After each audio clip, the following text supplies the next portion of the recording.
ایک شخص کاروباری بزنس مین لاس ہو گیا، بینک کرپٹ ہو گیا، قرضہ اتنا، مصیبت، مشکلات، سمجھ میں کچھ نہیں آتا کیا کروں. ایک دم خیال آیا، کہیں دیکھا تھا کہ امام رضا کی زیارت پہ جاؤ تو مشکلات حل ہو جاتی ہیں. کہتا ہے مجھے امام رضا کی زیارت پہ جانا، تو پیسے ہیں نہیں، پیسے نہیں ہیں، مگر کیسے جاؤں میں، مگر میں نے سنا ہے کہ جاؤں گا کہ مشکل حل ہو سکتی ہے.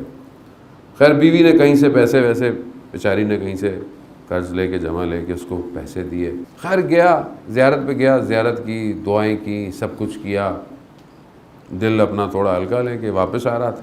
جیسے ہی وہ اس کے لیے جو جوتوں کے رکھنے کا نمبر ہوتا ہے اس کو نکالنے لگا تو دیکھا کہ جیب میں پیسے نہیں ہیں. جو تھوڑے بہت پیسے بیچارے کے پاس تھے واپس آنے پیسے نہیں ہیں. تو عجیب سا ہو گیا. امام کی رضا میں کہا مولا میں تو آپ سے اپنی مشکل حل کروانے آیا تھا، الٹا جو میرے پاس پیسے قرضے کے میں لے کر آیا تھا وہ بھی میرے پاس نہیں ہے، کہاں جاؤں. اسی اسنا، اسی عالم میں میں یوں چل رہا تھا تو اچانک سے پاؤں ٹکرایا ایک سکے پہ، سکہ ملا، اٹھا لیا. اب اسے ایک دم خیال آیا کہ ٹیلی فون بوتھ ہوتے ہیں جیسے ملکوں میں ہوتے ہیں، اپنے حرم کے باہر لگے ہوئے ہیں، تو سکہ، اس نے بولا کہ میں ایک سکہ ڈالتا ہوں، ایک رینڈم نمبر ملاتا ہوں اور اس شخص سے اپنی مشکل بیان کرتا ہوں. نہ میں اس کو جانتا ہوں نہ وہ مجھے جانتا ہے. اگر امام رضا نے مدد کی تو وہ میری مدد کر لے گا، میری عزت بھی بچ جائے گی، میری آبرو بھی بچ جائے گی. اب اس نے یہ کیا، ایک ایسے ہی رینڈم نمبر مشہد کا ملا دیا. سامنے والے نے فون اٹھایا، بولا کیا ہے؟ کہا کہ ایسا ہے کہ میں کوئی مانگنے والا نہیں ہوں لیکن میری مشکل ہے، مجھے کھانے کے پیسے اور مجھے واپسی کا کرایہ چاہیے.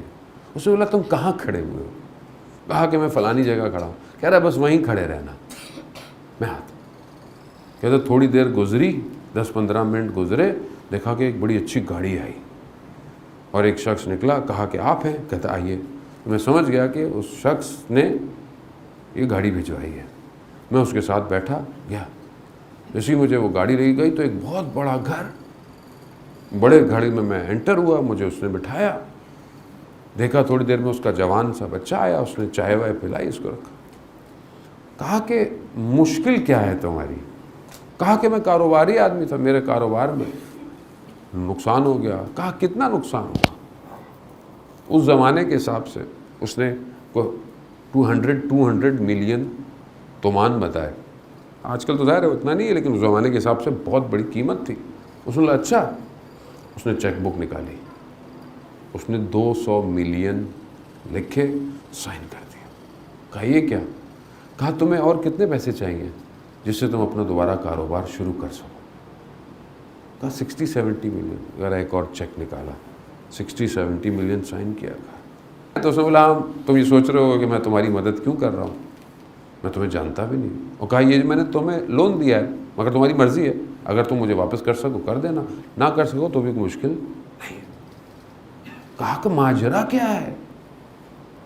کہا وہ دیکھا جو تمہیں چائے دینے آیا تھا. کہا میرا بیٹا ہے، جوان عقل ہوتا. کہا میں کوئی بہت مذہبی آدمی نہیں تھا، مشہد میں رہنے والا تھا، کاروباری تھا، لیکن میں ایسا نہیں تھا کہ میں حرم ہر وقت جایا کرتا.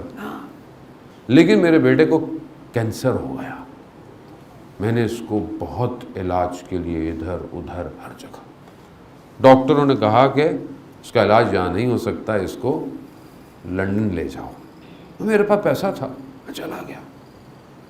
وہاں پر بھی اس کے ٹیسٹ تھے. انہوں نے بولا کہ کچھ ٹیسٹ ہوں گے، اگر تو وہ ٹیسٹ پازیٹیو ہوئے تو ہم آپریٹ کر سکتے ہیں، ورنہ شاید ہم اس کو آپریٹ بھی نہیں کر سکتے. کہا کہ بس تم دعا. کچھ ٹیسٹ آئے، کچھ ٹیسٹ میں وہ چیزیں آئیں تو بولا ٹھیک ہے. ایک ٹیسٹ باقی رہ گیا تھا اور میں اس کا انتظار کر رہا تھا. ایسے میں وہاں پر ایک کام کرنے والا تھا، وہ مسلم تھا. اس نے بولا کہ جاؤ دعا کرو، جو کر سکتے ہو کرو، اگر تو یہ ٹیسٹ آیا صحیح تو علاج ہوگا، ورنہ اپنے بیٹے کو ایسے ہی لے جاؤ. اب میری پوری کائنات میرا بیٹا تھا.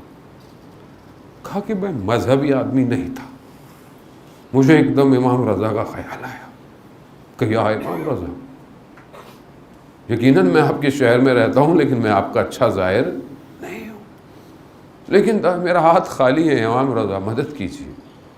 کہا تھوڑی دیر بعد وہ شخص دوڑتا ہوا آیا، کہا کہ رپورٹیں تو بالکل عجیب سی آ رہی ہیں۔ کہہ رہا کیوں؟ کہا کہ بیماری کا نشان نہیں ہے، نظر نہیں آ رہی بیماری۔ کہا کہ دوبارہ سارے ٹیسٹ جو پہلے پازیٹیو آئے تھے وہ دوبارہ کرائے، کہا کہ سب نیگیٹو آنا شروع ہو گئے۔ وہ ڈاکٹر پریشان ہو گئے کہ یہ کیا کیا، اصل پاسبل نہیں ہے پہلے بات۔ تو میں سمجھ گیا اس وقت جب میں نے امام رضا سے یہ کہا تھا مولا میرے بیٹے کو شفا کر دیں، میں آپ کے ایک زائر کو اتنا دوں گا کہ اس کی زندگی پر کر دوں گا۔ کہا اس دن سے جب میں واپس آیا میں اپنے آفس میں بیٹھ کر صرف انتظار کرتا تھا کہ وہ ایک زائر کب آئے گا۔ میں حرم گیا، گلیوں میں ڈھونڈتا تھا کہ وہ ایک زائر۔ آج صبح جب تم نے مجھے فون کیا میں سمجھ گیا امام رضا نے اس زائر کو مجھے بھیج دیا۔ کہا میں نے کچھ نہیں کیا، میں نے اس دن کا وعدہ پورا کیا امام رضا سے۔